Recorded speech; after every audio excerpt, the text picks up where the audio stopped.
अमरावती जिल्ह्यातील वायगाव गावामध्ये वास्तव्यास असलेला शेतकरी अजय अरविंद इंगोले त्यांच्या शेतावर भीषण आगीची घटना घडली।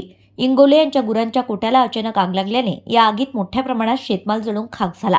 आग इतकी तीव्र होती की कोट्यातील गुरांसाठी साठवलेला चारा, शेतीशी संबंधित साहित्य तसेच आजूबाजूला असलेलं साहित्य पूर्णतः जळून नष्ट झालं।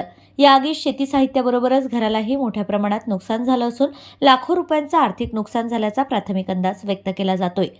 शेतीची सामग्री पूर्ण जळली। माझी सोयाबीनचे पोते राख झाले 50 पोते। शेतीच्या कर्जासाठी मी पैसे पोते लावून ठेवले होते, ते पूर्ण माझं नुकसान झालेलं आहे। घटनेची माहिती मिळताच गावकऱ्यांनी तत्काळ घटनास्थळी धाव घेऊन आग आटोक्यात आणण्यासाठी प्रयत्न सुरू केले। ग्रामस्थांच्या सतर्कतेमुळे आणि सामूहिक प्रयत्नांमुळे आग नियंत्रणात आली। सुदैवाने या घटनेत कोणतीही जीवितहानी झाली नाही, ही बाब दिलासादायक ठरली आहे। मात्र या आगीत शेतकऱ्याचं मोठं आर्थिक नुकसान झालं असून एका क्षणात त्याची वर्षानुवर्षाची मेहनत जळून खाक झाली आहे।